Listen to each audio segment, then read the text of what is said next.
Okay, welcome back to Plato's Cave. With me, I have Adam Kadlac. He is a professor of philosophy at Wake Forest and the author of an upcoming book, The Ethics of Sports Fandom, which we're talking about a chapter of that today. So, Adam, thanks for joining me. Really great to be here. So, I wanted to say it's very brave of you to come on here with a Pitt fan after what we did to Wake Forest in the ACC championship.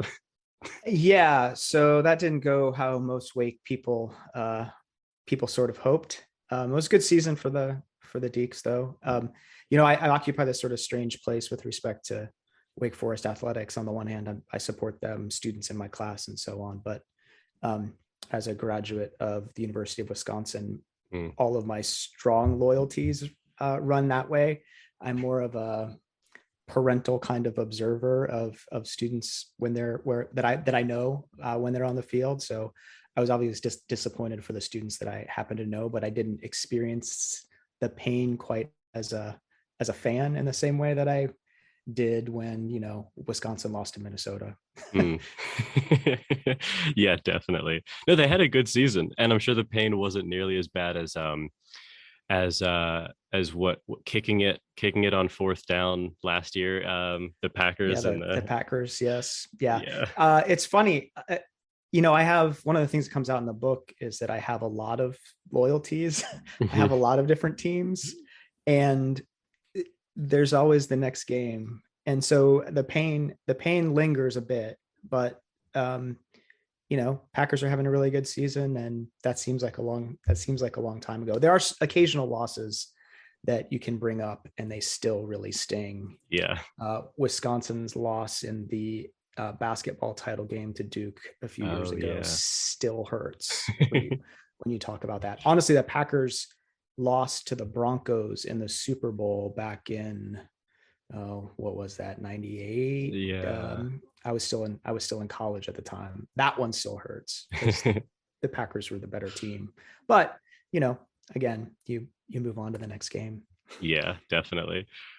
So like I said, we're talking about, you were kind enough to send me two chapters, but I really want to focus on the fourth one, which is titled Avoiding the Pitfalls of Objectification. And so this book it has a publication date of 2022, and it's available for pre-order in a couple of days, right? And it's already shipped. I know people who have it in their hands, although I am not one of them yet. I haven't received my hard copies, but I know people. I have a friend in Germany who emailed me last week and said he had gotten his copy.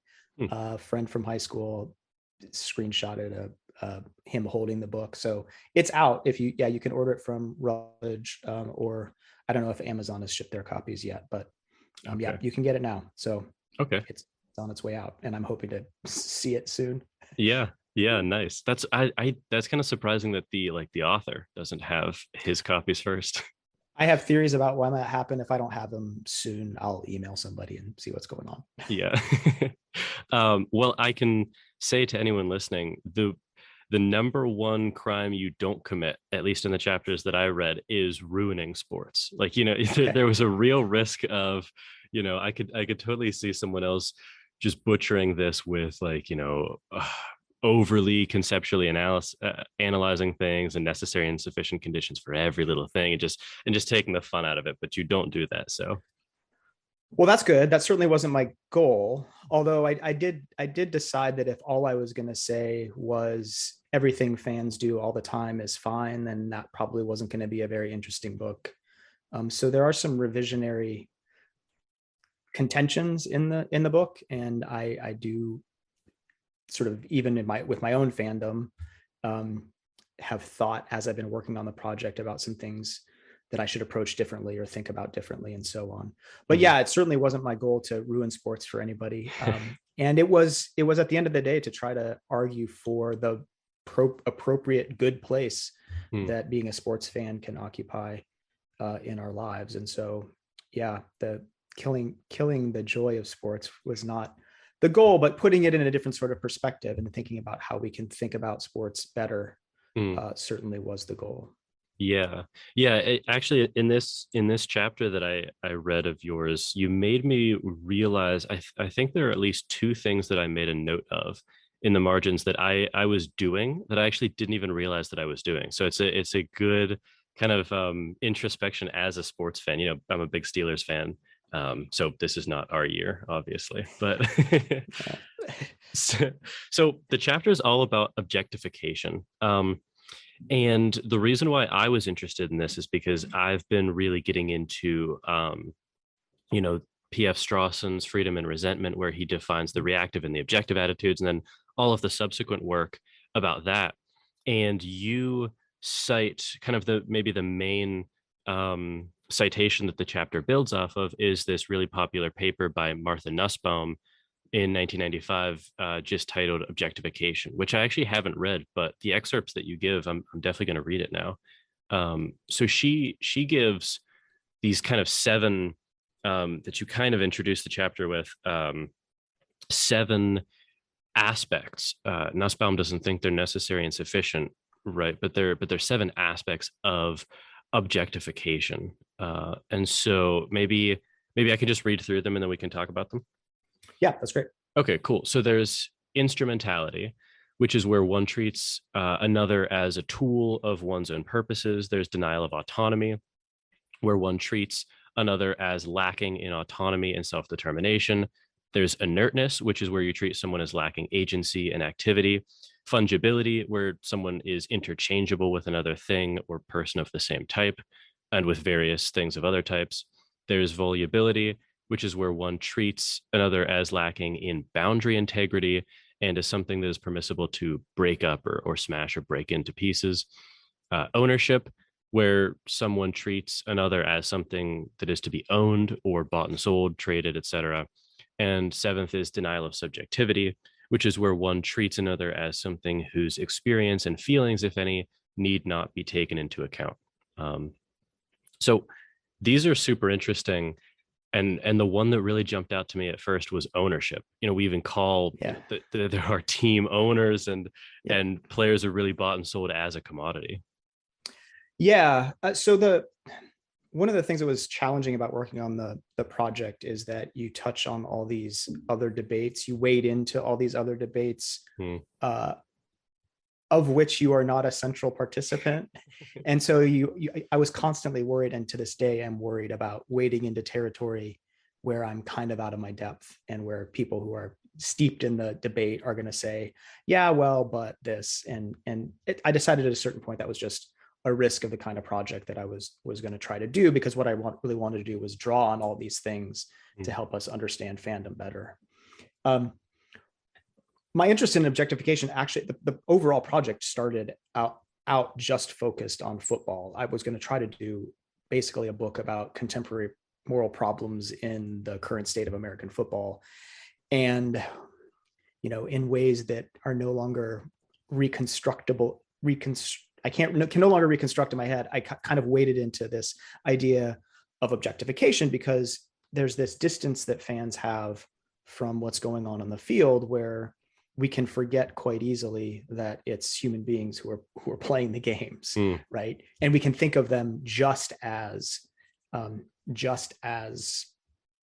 athletes, just as bodies performing, which is kind of the language that I start to use later in the chapter. And the parallels with pornography ended up being kind of obvious to me, just as a lens, ethical lens to think about what's going on. And I don't make a claim in the paper about the ethical permissibility or not of pornography, but the language on objectification in the literature on pornography, I think, sheds interesting light on sort of how we engage with athletes and how we view them as property.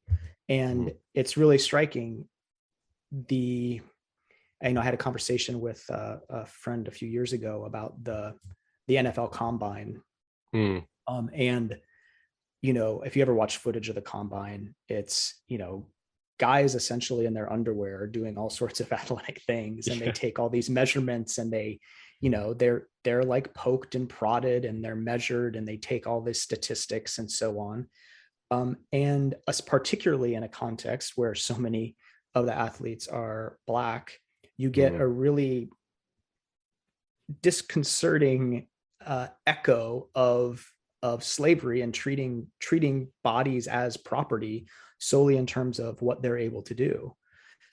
And rather than remembering that body belongs to or is a human being, is a person that is not reducible to what they're able to do on the field. And as fans, I've certainly done this plenty, right?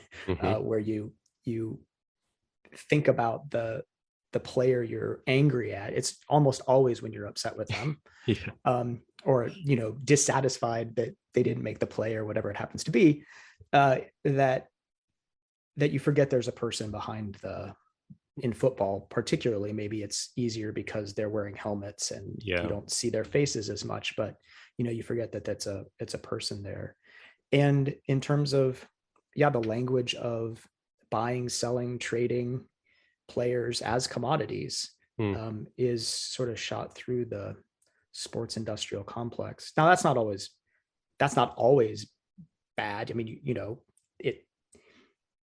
the way in which contracts are arranged and your teams are trying to improve themselves and they're trying to get better players. I mean, part of that's just business. But I think remembering that it's a business that involves human beings, not just bodies, is important. Yeah, that was the thing that really kind of it really struck me as I was reading this, is for a lot of these things, there's almost no other way in which they could happen, but the degree to which we do objectify them is something that could be attenuated while still not losing. I mean, like you said, sports have to acquire and trade and do all these things with players, and that's just going to be part of the game. But it's almost, I mean, correct me if I'm wrong, but I take it you're kind of making a degree argument here. It's like, whoa, we're a little too, in some cases, little too easily objectifying and too objectifying in its totality towards people.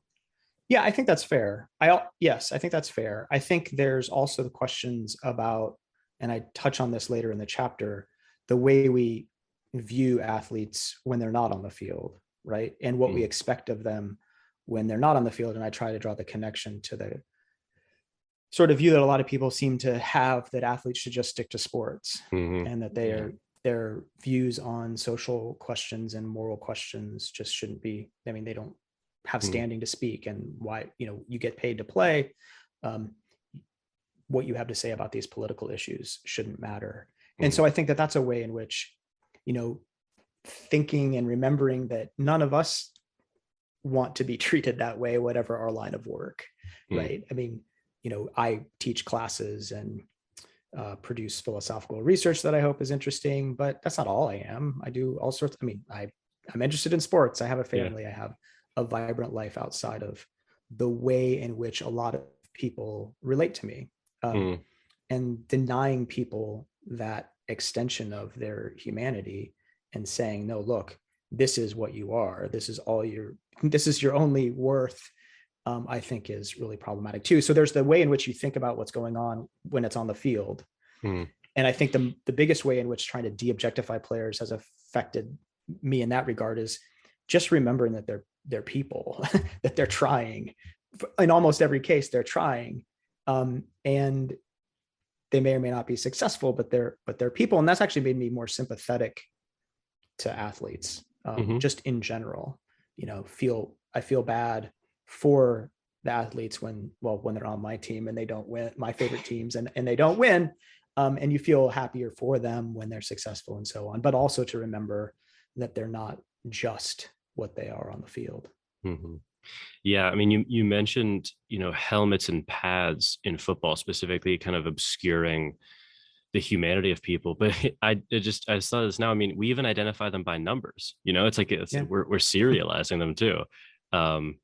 So that's interesting. And yet, what you said, I had a note. It kind of struck me that a lot of this chapter is pointing out some of the costs while not denying a lot of the benefits that athletes have in their job, right? And this is a job, and it kind of made me think, wow, a lot of and maybe philosophy isn't quite the best example of this, but just if you have some office job, it has a lot of these same costs, these same ways in which employees are objectified, with a fraction of the benefits to a professional athlete.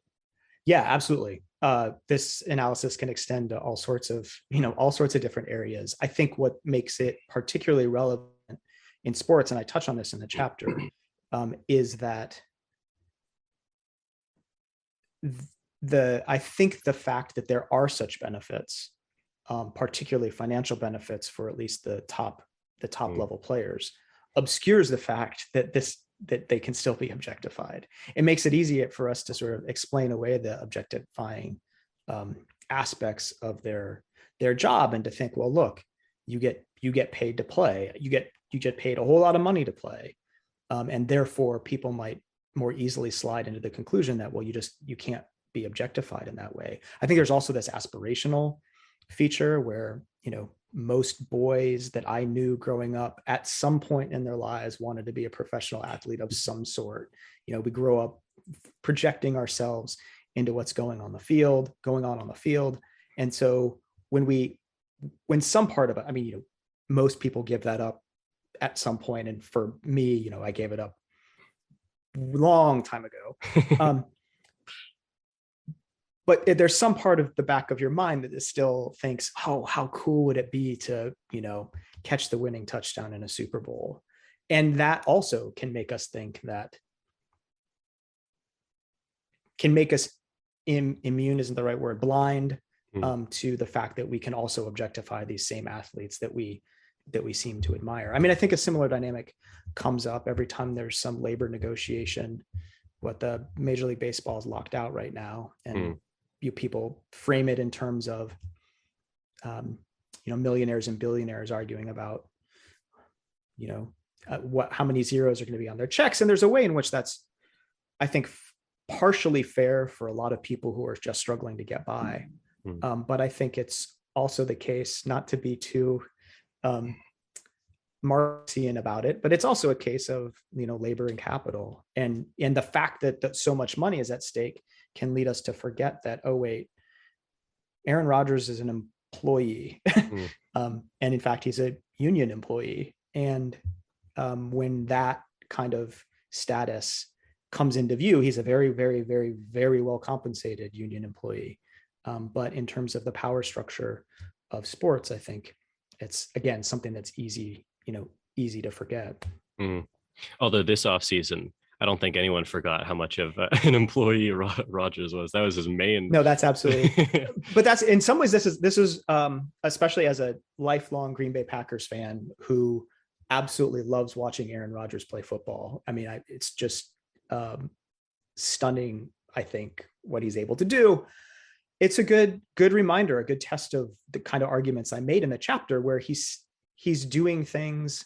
Well, there's two aspects to this. One is in his labor negotiations and deciding whether or not he's going to come back.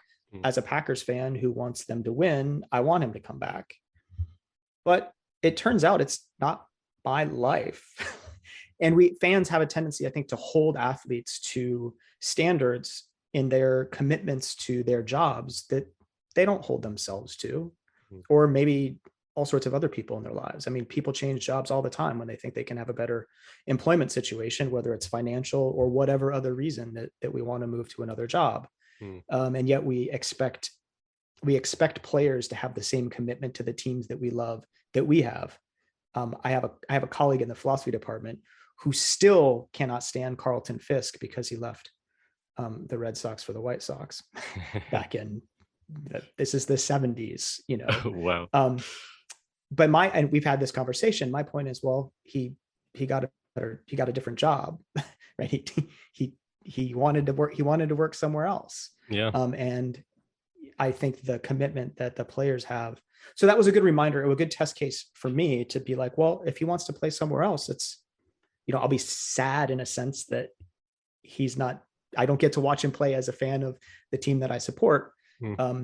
But it's his job. Then there was all the vaccine stuff a few weeks ago, the COVID stuff, when it tests when he's now saying things with which I personally disagree. And I think he's made a bad personal decision and a bad ethical decision in some way. What are the limits of the objectification? What leeway do we give athletes to speak when they're saying things that we don't agree with. If I'm going to say, well, we shouldn't silence athletes like Colin Kaepernick who are standing up for causes that I support, are we more licensed to silence them and say, well, shut up and, stick to sports when they say things that we don't agree with? That was another kind of good test of the theory, right? Yeah. Yeah, that was an excellent test. I wonder, you just made me think of this now. So, when we're kind of voting on or analyzing people for the MVP, right? And Rodgers is leading that conversation right now. There's an interesting way in which it's almost more fair to quasi objectify people. So I'm sure there are people making the argument that, look, Rodgers shouldn't be a candidate for MVP because he deceived like the league and the league officials and violated protocol because you're supposed to wear a mask at press conferences and he didn't because So there's a way in which, and I wonder if this just depends on the standards by which you evaluate an MVP candidate. Does it include off the field antics or not? But I could see someone kind of going, okay, Adam, fine, but what about this scenario in which it's actually more fair to objectify people in a sense and only look at their on-field performance when evaluating them for MVP? Yeah, that's a really good case study. I confess that I'm one of these people that individual awards in team sports, I don't know what to do with. And I personally don't really care about. But we had the same, so that's not to dismiss the question. It's just to state my own personal view that I don't know what to do with this sort of stuff. And then there's been the same sort of conversation most of my life about Pete Rose in the Baseball Hall of Fame, who, by any objective measure of what he did on the field is a all-time great player. And yet he's not in there because of stuff that he did off the field. I think, so I think it would be really hard to give someone the MVP who, you can run just ridiculous thought experiments, right? Like, suppose you found out right after the season was over that they were engaged in some, I don't know, just really horrific. Something crazy, yeah. Just something, you can fill in the blank. Are there cases where that maybe should remove them from contention for the MVP? Probably. Probably. Like, but again, here, yes, yeah. But where do you? Again, maybe this is getting back to the point that it's an argument about degree. Where do you sort of draw that line? And I don't know the answer to that. I think. Do I think that Rodgers' transgressions, such as they've been, are egregious enough to mean that it's just totally illegitimate to vote for him for MVP? No, yeah. I also, again, I'm on record saying, look, whatever MVP, MVP doesn't. Yeah. What matters is what they're able to do as a team on the field, in my view. But that's just my own quirky thing. I think the Rose case is maybe a little different, and this is the argument that people have made for a long time: is that his transgression went to gambling on baseball, went to the integrity of the sport, and it wasn't necessarily the degree to which he did something bad. It was the particular sort of bad thing that he did. And I've actually generally found that argument sort of convincing, in the sense that if you do something that goes to the integrity of what's happening on the field, the very thing for which you are being honored, that does strike me as at least potentially different. Yeah. Than, for example, had Rose, I don't know, robbed a liquor store or something. Something totally unrelated. Yeah. Totally unrelated. Yeah. I almost wonder if there's also a difference between whether they commit the act that is potentially barring them from whatever it is, the Hall of Fame or the MVP, after the award has been given, as opposed to before. So you could totally, like, it's not even conceivable. Pretend you think that Rodgers bending the truth at best about his immunization status, or vaccination status, because that was the word he used. Right. Exactly. Yeah. Yeah. So let's say you See, he think got that he did actually. Yeah. Well, because the point there is that in most people's minds they are interchangeable. So Right. so Right. saying Exactly. yeah. So let's say that you're someone who thinks that should be something that wipes out his MVP status. I think it's inconceivable that you would say that he should be stripped of last year's MVP, right? Like that doesn't I, even seem in the realm of possibility. I think that's probably, yeah, I think that's probably right. Yeah. But I mean, would you even strip him of that MVP if he, I don't know, committed some heinous murder in the off season? No. I mean, Yeah. I get the intuition. No. Yeah. I'm not sure. I think Yeah. that, again, the interesting ethical questions for me around the Rodgers case this year are, was he treated equally to other people who committed similar infractions? It's not clear that he was actually. Yeah. Like he was given a little bit of a pass, maybe, in terms of what his sanctions should have been. Yeah. And that seems bad to me. I had a op-ed kind of rolling around about that whole thing. There was a lot of sanctimony even among Packers fans. I had some people in my social network circles that were saying, look, I would rather, lose every game now than win with Rodgers at the helm. And I said, first of all, easy. give it 2 weeks and you're going to feel very differently, I suspect. Yeah. Moreover, and more importantly, there is this dynamic about,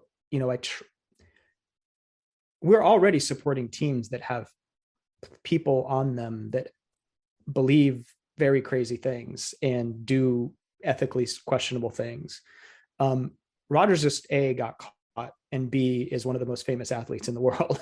So, the moralization of this is something I actually talk about in the previous chapter about partisan fandom. The moralization of our sporting attachments, I think, is something that is generally probably best left aside, at least in terms of justifying our own attachments to ourselves.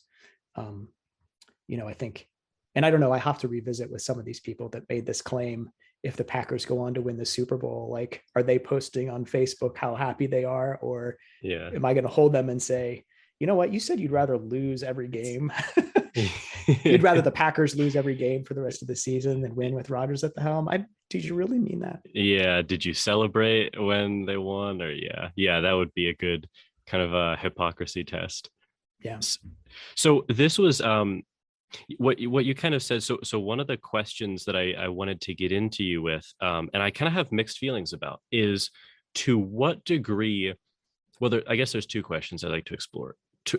First one is, to what degree objectification is the problem, as opposed to maybe the expression of ethically questionable reactive attitudes of blame, anger, indignation, resentment, something like that, right?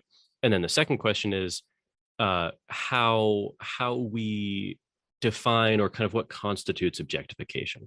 So to the first question, and you kind of, it was funny, I actually was, I printed out the proof you sent me, and I was writing notes in the margins. And I love when this happens when I'm reading, but I would write a question, we're like, I don't know what I think about this. And then the next paragraph would be you addressing that question. So it was perfect. It happens sometimes. Yeah. So one of the questions that this happened with is, because I kind of wrote in a margin, I wonder, like, to what extent are a lot of these problems actually due to my not really objectifying fans in the sense of dehumanizing them. But I wonder, in what sense is this an issue of me treating these people kind of as if I would react to someone who had wronged me in a way that these players obviously haven't? Yeah. So I don't intend objectification to be an exhaustive analysis of all the problems that can go wrong in fandom by any stretch. It is, I think, a particular, the effort was just to do something which isn't my usual mode of doing philosophy, which is to take one lens and that's usually directed at one thing and directed at something else and see what shows up.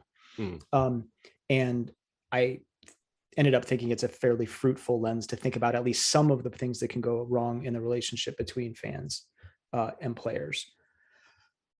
I absolutely also think that this notion that fans are somehow wronged when things don't go right on the field, or that players owe something in particular to fans.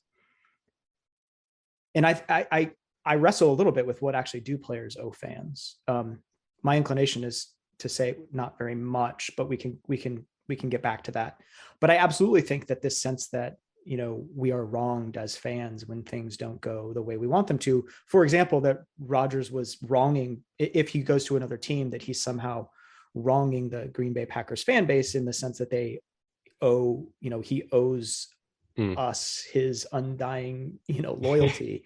or that coaches, I mean, you know, coaches make decisions that we don't like all the time, or that we disagree with all the time. Have they wronged us by, you know, going for a field goal instead of not, when we, even if it's the wrong decision, even if in sort of some strategic sense on the field, it's the wrong decision.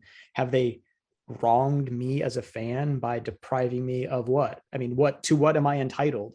I'm certainly not entitled to a win. Having having the teams I support win championships. No one's entitled to that. So in what sense have I been wronged? And I absolutely think that fans do feel aggrieved in that way. We sometimes do feel entitled to those sorts of things. And yeah, maybe the lens of the reactive attitudes would be another kind of fruitful lens for thinking about. You know, it's not one that I talk about in the book at all, but it certainly strikes me as another lens that could be fruitful in thinking about, well, how are some of the ways in which this relationship can kind of go awry. So yeah, I'm absolutely, that's really interesting. Again, not something specifically that I've thought of in those terms, but it strikes me as plausible. I do talk at various points throughout the book about this question of, you know, what do players owe fans? I think a lot of this is layered on top of the identification that fans have with their team. So the first chapter in the book is entitled "On We," not the emotion, but on we, and the way in which fans invoke first person plural when they're talking about their teams, and this strong identification that we have that what happens on the field happens to us in some way, is something that probably feeds this sense that we've been wronged. There's just such a strong identification with the teams we support, and that's something that I think is better held at arm's length. That's sort of the burden of that chapter, is to suggest that sort of a strong identification is probably better left aside. But yeah, so I'm a pluralist about the frameworks that we can use to kind of get at what's going on here. And I like that notion of the reactive attitudes is really interesting. Yeah, I was thinking about the kind of reactive attitudes in being a fan of a team. And like this year, the Steelers are a perfect example of that, where they've just, I mean, it's been brutal being a Steelers fan this year. And one thing that is maybe it's a bit of an attenuation, a bit of a door is I don't remember the quote that you give, but you say that there can be this kind of ironic sense that you're blaming people or getting really angry at people. And I find that to be true, where, I have one of my oldest friends and I are like, huge Steelers fans. And, sometimes we'll be talking like, while we're both watching the game or after the game or whatever, and we'll just be indignant at some call that Tomlin made, whereas he decided to punt, and we're like, what are you doing? And there's just like the full, like the gates of the reactive attitudes open. But at the end of the day, it's like, yeah, all of those are a little bit ironic, where he's the coach. I'm obviously not going to do as good a job as he would, et cetera, et cetera. Yeah, I think the example I use is when we hate talk about how much we hate players. Hmm. And I think the example, I know I use this example at some point, is Randy Moss. Yeah. Yeah. Back when he played for the Vikings, he murdered the Packers every time they would play. And he has a certain brashness about him that made him easy to hate, quote unquote, as an opposing player. I'm trying to think right now. I sort of try to resist that language. I mean, I talk freely about teams that I hate, Hmm. the Vikings being one of them. Mm. But do I really? Well, maybe it's easier to hate teams legitimately, but players. I mean, and even back then, did I really hate Randy Moss? No. Yeah. And I would have taken him on the Packers Of course. I mean, yeah. Favre throwing, that was back in the Favre era. Favre throwing to Moss would have been lethal, just absolutely lethal. And so I would have taken him on the team in 2 seconds. And I didn't. And actually, in his post playing career, I actually enjoy listening. I mean, I can't remember if he works for ESPN now or what he did for a while. He's sort of interesting to listen to, a fun guy to hear talk. So yeah, this kind of ironic distance that we hold our emotions or our feelings about particular players. I'm not sure. I mean, one of the things that I hope results, if people are convinced by the book and internalize its arguments, is for all of us to hold some of our emotions at a little bit more of a distance. I don't know if it's an ironic distance, but at a little bit more of a distance, to put them in a slightly different perspective. Remembering, and you might make the argument, well, it's just sports, it doesn't really matter. And that's actually something I try to distance myself from. I don't want to trivialize sports. I think if anything is important, sports probably are in some way, shape, or form. But I think keeping in mind that what happens on the field it's this identification thing, right? Isn't really something that happens to us as fans, at least in the same way as it happens to the players. And so, I still get emotional during, I go happy, upset. The certain losses are harder to shake off than others, but trying to keep our emotions in a certain kind of perspective, I think, is one of the burdens of the book. Yeah. So I want to circle back to the second kind of question that I have mixed feelings about, and that is what constitutes objectification. Because you lay out Nussbaum's 7 aspects of objectification, and then you kind of juxtapose it, or you add some commentary by other writers. And I'm not familiar with this author, but you kind of juxtapose Nussbaum with a critic of hers, Papadaki. Am I pronouncing that right? I think so. Okay. So Papadaki says that these examples that Nussbaum gives aren't really objectification, and Nussbaum goes on to spin a lot of these as they can be innocuous or positive forms of objectification. And I think sex is the kind of examples that she uses, right? Like there's a way in which she argues you could permissibly objectify someone sexually, or even on Nussbaum's view, desirably objectify someone. It could even be, in certain contexts, it could even be a desirable or a good thing. Yeah.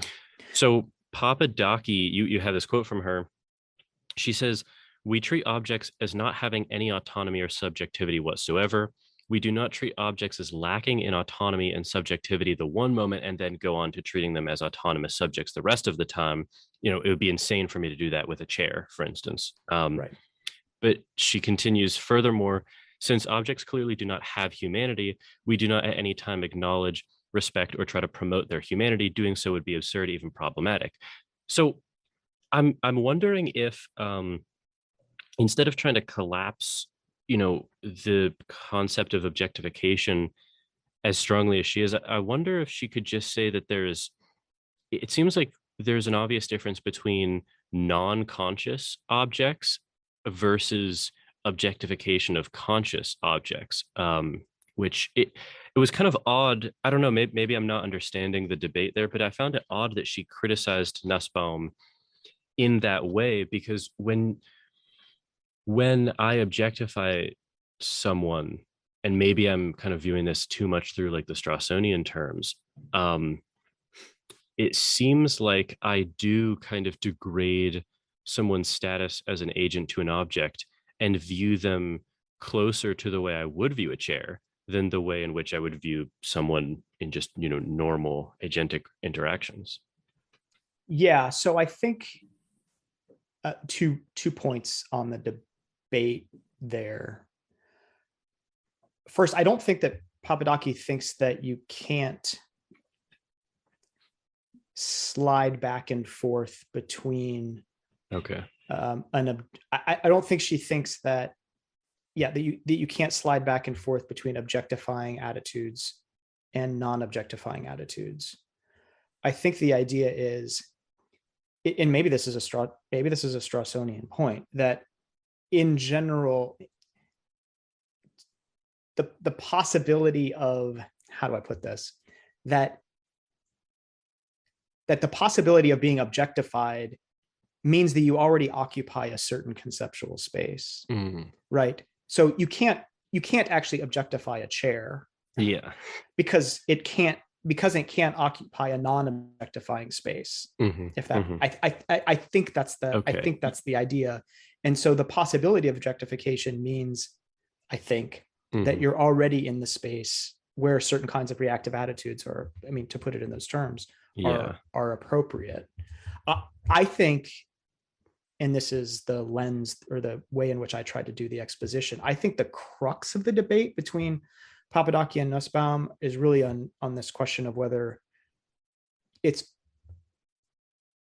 possible to objectify someone willingly, whether or to put it differently, whether objectification can be a good thing.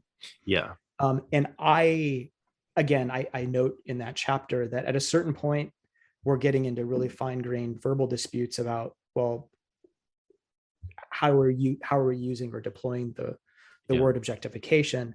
I'm more sympathetic to the idea that, well, look, if I want you to treat me in a certain way as an object, then that by itself means that you're not treating me as an object, right? I'm expressing to you my desire, my consent, my choice, all of those things. And hence, even if you're quote unquote treating me as an object, I'm not being objectified because I'm being given a voice in the process. Langton's, so I also talk about Ray Langton's work on objectification. I think she's pretty insightful on this particular point. In her book, Sexual Solipsism, she talks about a lot of these different issues. And she actually, so drawing the parallel between sports and pornography, she makes the point that a lot of what is promoted in pornography is the idea that the people involved are doing this willingly and desiringly and with their consent, and that they want to be treated in the ways that they're being treated. That's, even though if it might appear they're being treated as objects, what's lying in the background is the assumption that this is how they want to be treated. Now, whether that's true of the porn industry more generally or all instances, and she thinks it's not true, that's the same kind of conceptual, I don't know the exact word I'm looking for, different conceptual spaces, I think, that allow it to do its work. Okay. So Langton, I had this highlight from her. So this is you summarizing her. It's problematic because the objectifier focuses on the bodies of others to the exclusion of their subjectivity. So I was wondering if that assumes a mismatch or a disconnect between the way their body would be treated and how they would desire for it to be treated. If we were going on your kind of threshold account, where if you ask me to objectify you in some way and I do it, I'm not in a deep sense objectifying you because you've already kind of consented to it. Yeah, I think that's basically okay. That's basically what I think. And hence, but precisely because I want you to do it, you can't, right? You're not objectifying me.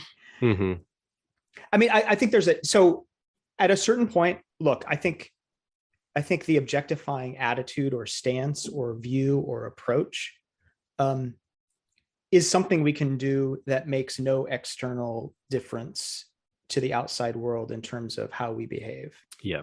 I think that's possible.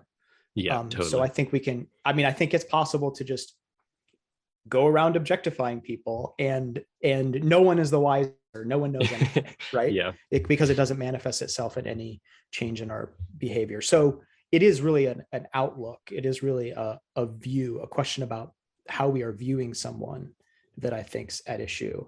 And then, there's an interesting question about whether that's wrong intrinsically. It's really hard. It's really hard, I think, I'm inclined to think it is actually, but it's hard to explain why. Yeah.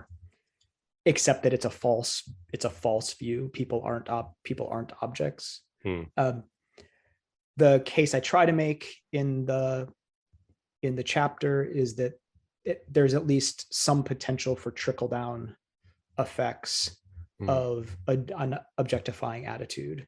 And this is something that case is made explicitly in some anti-pornography literature, that the tendency to objectify women in pornography leads to the tendency to objectify women more generally. And that can have trickle down effects in terms of how women are treated. I think it's possible in the same way in sports. And the example I give as someone who spent a lot of time in the youth sports industrial complex is that you see how this trickles down to youth sports,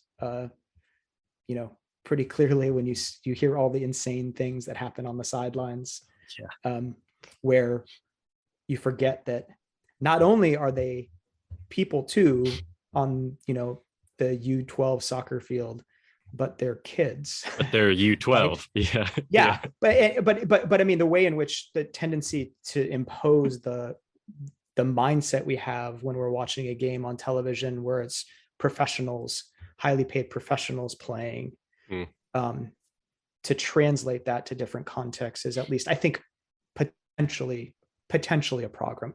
It's obviously an empirical question whether this is actually how it plays out. But I think I have decent anecdotal evidence that it does in at least some cases. And whether or not trying to avoid the pitfalls of objectification, as I labeled the chapter, in our fandom, in our more general fandom, will prevent that in other problematic contexts. I'm not sure. It's definitely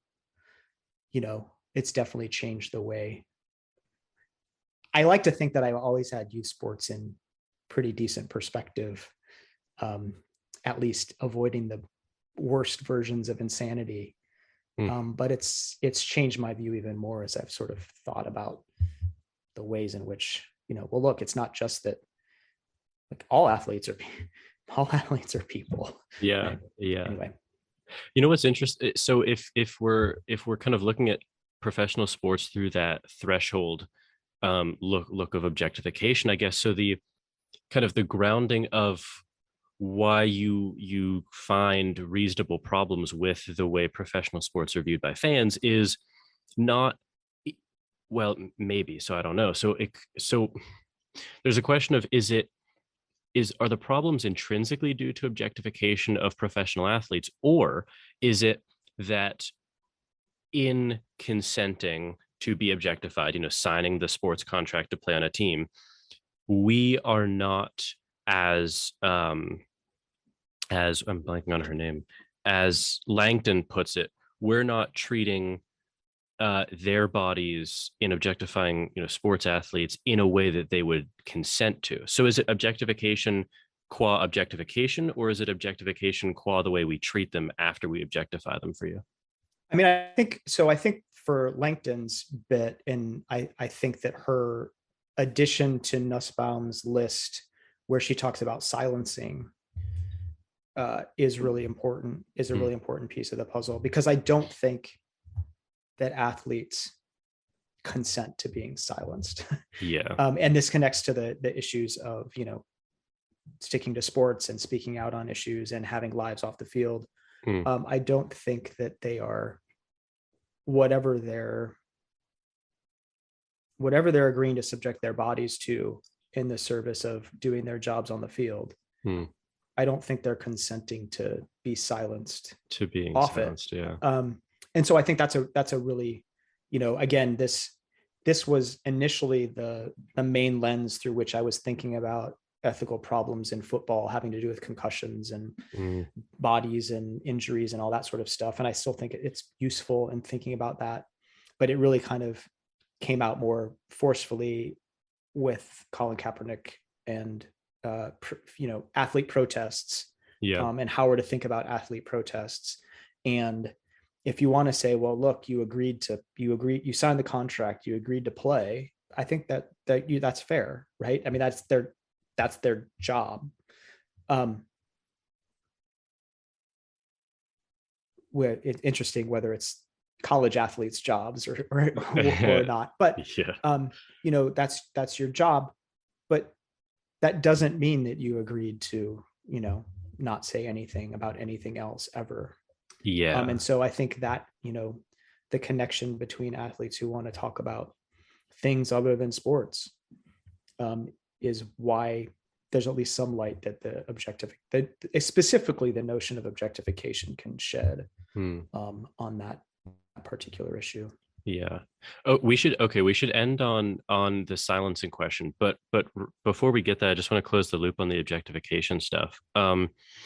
Because so what you said clarified things for me, and I think I understand where I kind of fit with respect to you in the book and Papadaki and Nussbaum. The one thing that I thought was I did strongly disagree with. So you in summarizing Papadaki say, so on her view, the idea that objectification could occur in a context where the autonomy and subjectivity of another is deeply respected is contradictory.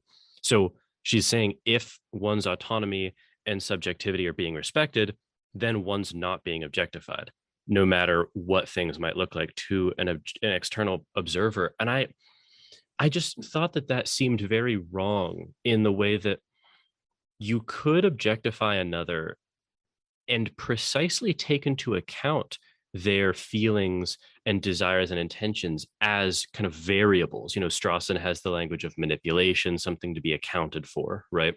And it strikes me that I could do that in a positive and a negative way with respect to someone. So if I was trying to manipulate you into doing something, a crucial aspect of me doing that is going to be me taking into account your desires, in kind of motivating you to either do the things that I want or not. And I could be in a beneficent way towards you or a very pejoratively manipulative way.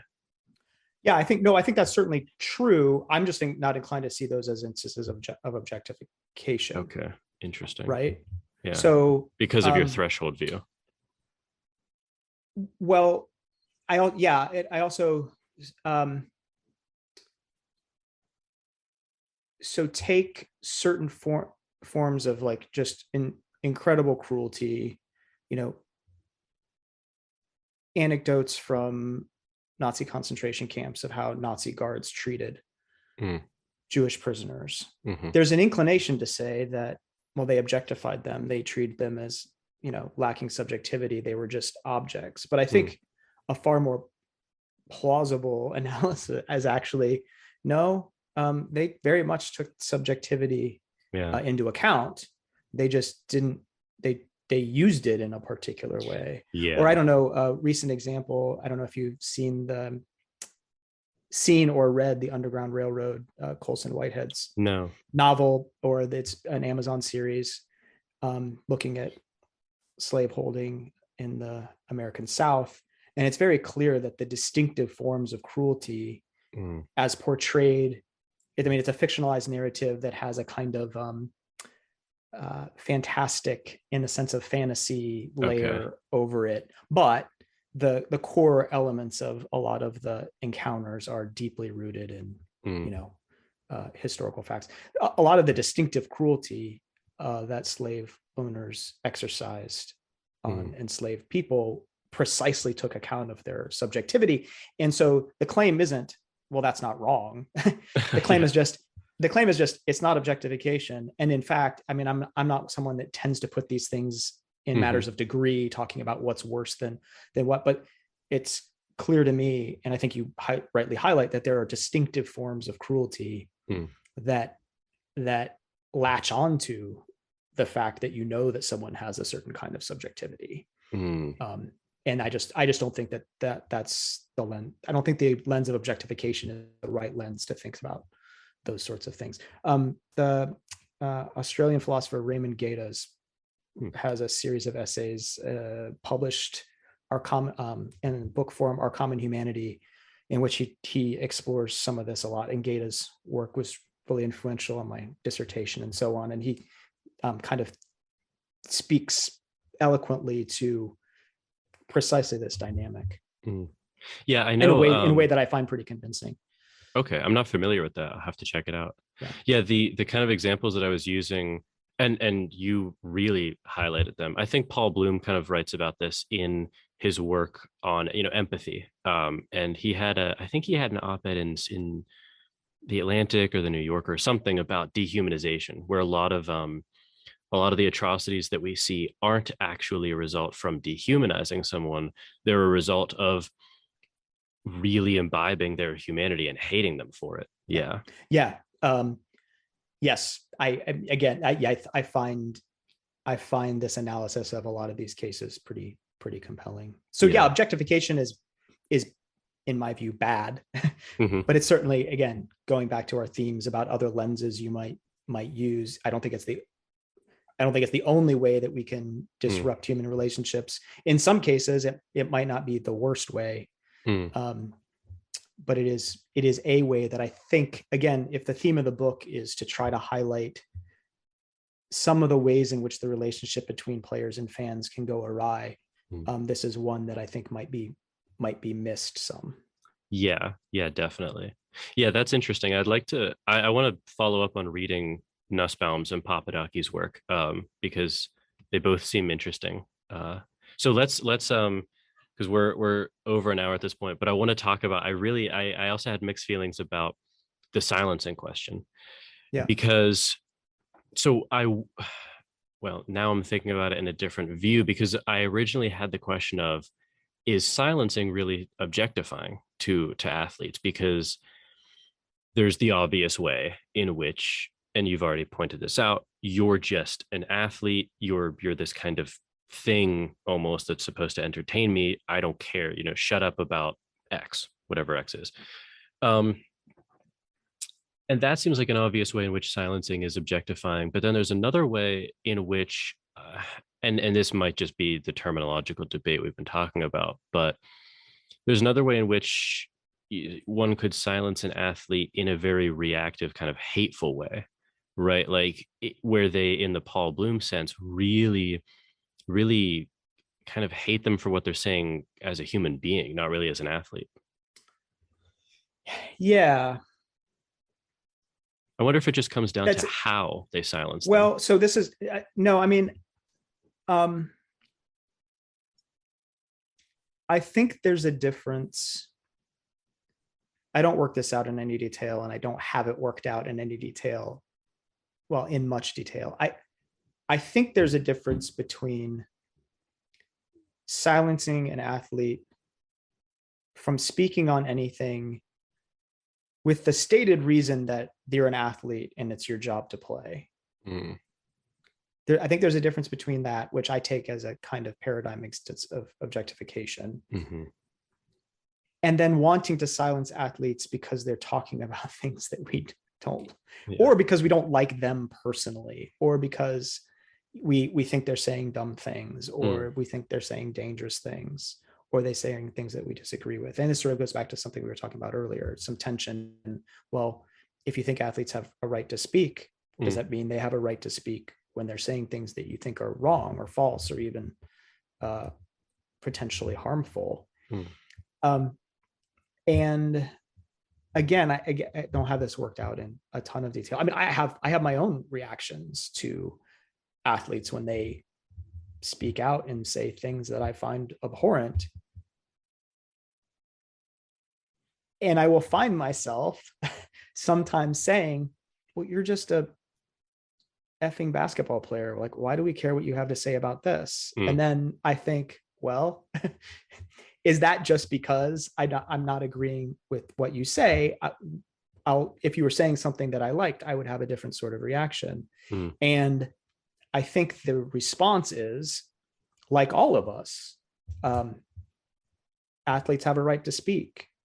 And I think there's a difference between responding to the content of what someone says and trying to shut down their right to speak at all. And so I think I've tried to disentangle those things, to not allow myself to say, you're just a basketball player, why do we care what you have to say about this? Because I think that's not a good reason to not listen to someone. We're all just people who have moral views that we're allowed to speak. I think if you then say, well, I think that you're wrong, and I wish that you wouldn't say this because I think it's false and dangerous and potentially hateful and harmful, that's not objectifying. That's just, and that's not even, I would suggest that's not even silencing. That's just responding to speech that we think is bad. So again, I don't have this worked out in any sort of neat and tidy way, but I do think that there's a difference between those two sorts of responses. Yeah, definitely. Yeah, I was kind of torn, and maybe my conflict is because on a kind of a moral level, you're right. Everyone does have a right to express their opinion, and no one should be. I mean, certainly no one should be fired. For like Aaron Rodgers shouldn't be fired. Well, that's a tricky question because it comes down to like harming others in a sense. But like, it would be insane to have fired, LeBron James for speaking out against, police brutality, right? And there was he on the Celtics? There was some player who responded to him, right? And it would be insane for the league to sanction either of them, right? Yeah. So that's something I totally agree on. I think the weird tension that I have is maybe due to an epistemic side or an epistemic question where there is this weird obsession that fans have with, how do I want to put it? Yeah. I've noticed a phenomenon where people will give maybe epistemic undue attention to athletes' opinions on something in a way that it doesn't really seem to make any epistemic sense, right? So like if Kyrie Irving is against the vaccine, people will latch onto that opinion with I've got to think the understanding that he doesn't probably know anything about vaccines in a deep sense. Like he certainly doesn't know more than any medical expert does. Yeah, I mean, I think our tendency to pay, I mean, this is a double-edged sword that tends probably to track with whether we agree with what the athlete is saying. And so you put it in terms of epistemic sense. I mean, if you put it in terms of whether they have any authority, any special authority to speak out on what they're saying, in almost every case, the answer is going to be no. Yeah. But that's true for most people. Yeah. It's true for actors or musicians that speak out on these sorts of things. That's true for our crazy uncles at, Thanksgiving. Yep. That's true of pretty much everything. And so I'm not of the view that this isn't exactly connected, but I don't think we shouldn't objectify athletes. I also don't think we should pedestal them. And I don't engage with this in much detail in the book, but I am in the camp that thinks athletes aren't, and in fact shouldn't be role models, shouldn't be regarded as role models. They're just people like the rest of us who happen to do extraordinary things often on the field of play. And that's consistent with, them having all sorts of other foibles. And I guess again, just to go reiterate a point I've probably made too much already, I think the difference is, are you trying to silence them and deny their quote unquote right to speak because they're an athlete? Or are you responding to the content of what they have to say? And I also think it's good to police our own responses in terms of how we respond to athletes that say the things that we like and agree with. You know, LeBron tends to say things that I agree with. Kyrie Irving does not. And so is my response to them, oh, you know, look, well, listen to what LeBron has to say because he has some special insight? Or is it just, well, he's saying stuff I already agree with and Kyrie's not? I think it's still fair to respond to the content of what they say in the same way that it's fair to respond to the content of what anybody says. We shouldn't silence athletes, but neither should we just let them say, I mean, you know, free speech comes with the right to be criticized. I think just criticizing them because you're just a stupid basketball player is kind of what the reaction that I want us to avoid. Yeah, I totally agree. It also seems like a lazy way to criticize people. You know, there was some, I remember, I don't, the last 2 years have been so crazy. I don't even remember if this was in 2020 or 2021, but there was some. No one knows anything anymore. Date-wise, those 2 years of the same year in my mind. Yeah. And anything before that, those 2 years is like this undifferentiated blob before like of normal time. 2000, about 2015. That's true. I remember there was some damning juxtaposition on it was circulating Twitter, but I'm sure it was on YouTube and everything. I think it was Fox News hosts, and I don't remember who they juxtaposed this to, but someone literally said the words "shut up and dribble" about I think it was LeBron, right? And then probably, and then I there was some, and it was also bad because LeBron's obviously black, and the person they juxtaposed it to was white. There was some white actor or so, I don't remember what he was, but he said something about the protests of the lockdowns, and they were fawning over him and, you know, celebrate. Yeah. And it was just this, you know, damning juxtaposition that I thought of in reading this. Which again, and then the reaction that you can have to what they say is perfectly fair game. I mean, you don't have to agree with what LeBron has to say, but criticizing him because he's a basketball player and telling him to just shut up, dribble is, you know, that strikes me as objectifying. It strikes me that way too. Yeah. Yeah. All right. Well, Adam, thanks so much for doing this. I had a great time. This was a fun episode, a really good read. Ton of fun. I really appreciate the conversation. Yeah. So I'll link to you know, the book and your website and everything in the notes below. But is there anywhere that you want to point people to follow up on your work?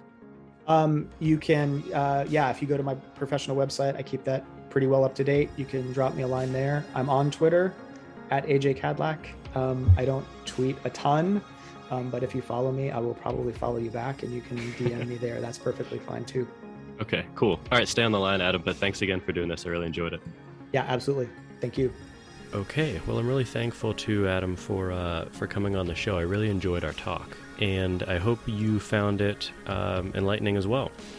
If you want to support me and what I'm doing on this show, you can go to patreon.com/Jordan Myers. You can share the show on Twitter or social media generally.